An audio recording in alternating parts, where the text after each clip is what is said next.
I appreciate the perspective of the CEO you're referencing being very mindful of his words and communication patterns, because words are so powerful. We know that in marketing. I mean, it's interesting. I've been working with a lot of marketing teams recently and asking this. It's a bit of a philosophical question, but I'm like, what is marketing? What is marketing? And everyone, takes minute two to write down what their thoughts are, and they come back and it's ads, it's email, it's social media, it's communication. I'm like, well, it's part, yeah, that's part of it. But if we go to the kind of the first principles, if you will, marketing is influence. And how do we influence people? Through those different communication mediums.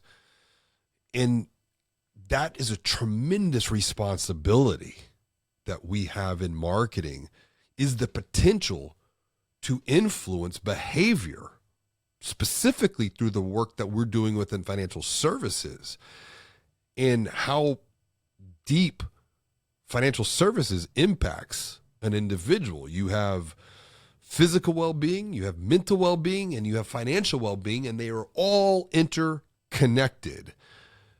When you look out towards the future, and the future of marketing through the lens of financial services, what are you feeling most hopeful and excited about? Yeah, there's actually a lot. I think there's a lot, especially as you are bridging, because my biggest pet peeve is this false dichotomy of this idea that's the future of finance is either going to be banking, and fintechs are just going to go away, or it's only going to be fintechs.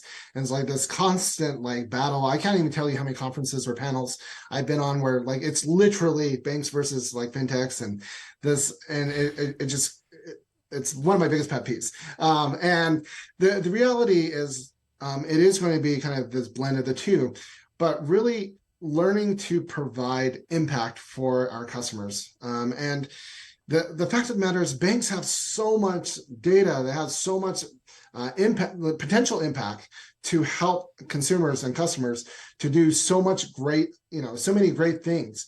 And really, I actually believe this is one of your quotes, but like banks really do provide hope, right? Like they help provide that, but we don't realize the impact of our own power, right? And what's funny is one of the things I like to do with other marketers, specifically bank marketers, the reason why we don't really think about this a lot when you're talking about impact per se is because generally speaking, like we kind of suck at the marketing that we do.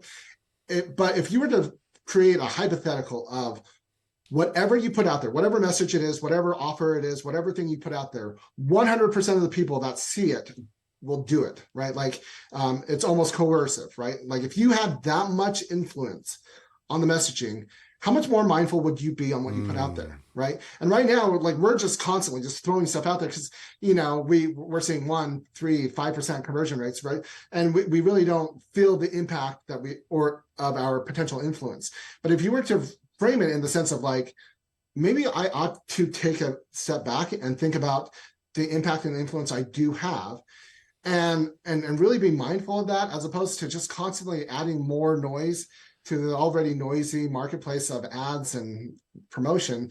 I think you would see much better marketing. You would see much more impact when it comes to bridging the gap of what are banks able to do for consumers, and tying that with the technology and pulling it from personal information from the consumers and being able to meet them where they're at, and really providing the insights and the power that banks can do in order to really transform their lives. And banks just have this huge potential for impact.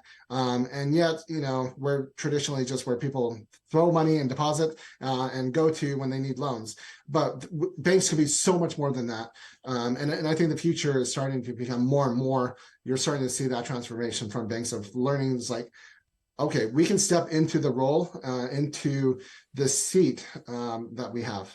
I appreciate the bank versus fintech narrative is one that is flawed.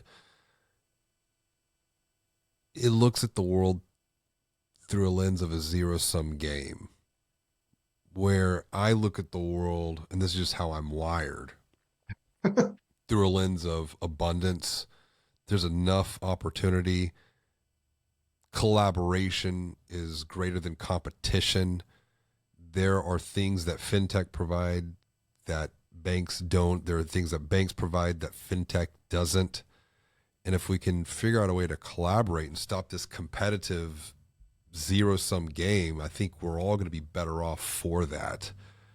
Absolutely. But even deeper than that, within our organizations, even deeper than that, within the role of marketing, the department of marketing, to your point, people are looking for two things: help and hope, which I've spoke frequently about and continue to do so.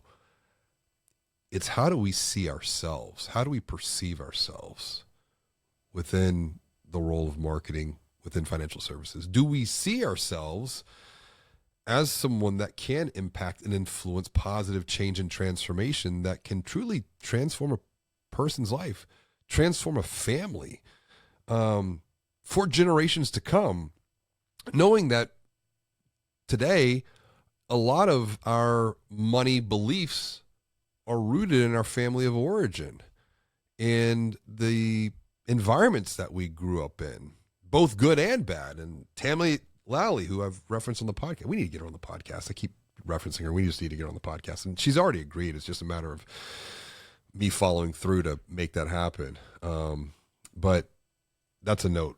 That's a mental note right there. And that's just my vulnerability of follow through. Colby is another conversation for another day. But do we perceive how we can make an impact because of the role that money plays in all areas of life, whether that be physical well-being, relational well-being, financial well-being, mental well-being? If we realize that and we own that, what do you think would transform, back to your point of intentionality, of what we communicate into the world? What do you think?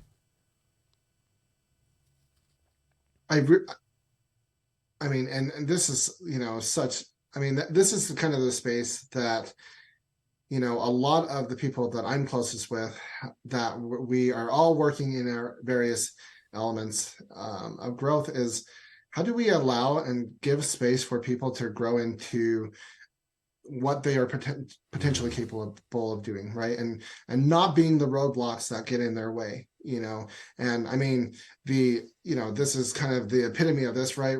For banks, from a banking standpoint, which is, you go back in our history, banking history is just horrendous. And, you have redlining and all kinds of like very clear ways that banking got in the way of otherwise, individuals who could have created so much wealth, not only for themselves and for their families, but also their communities and generational. And so you use that as a linchpin of like, hey, what can we do now then, right?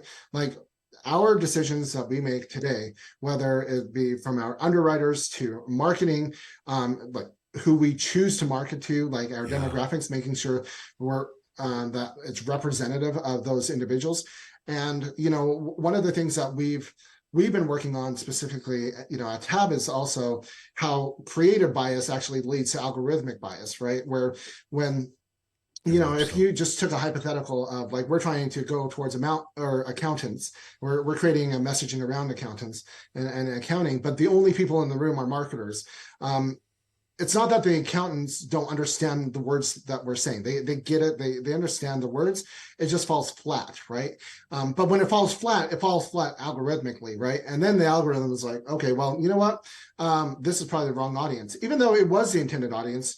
But like our creative bias kind of got in the way. And so from a marketing standpoint specifically, being mindful of like the decisions and the processes of how we go about doing our marketing matters. And not only from the bottom line, which it does, but it also like impacts, right? Like those individuals who otherwise would open an account with us, or we are uniquely positioned as, Tab Bank to be able to help, and a lot of community banks fill this niche, right?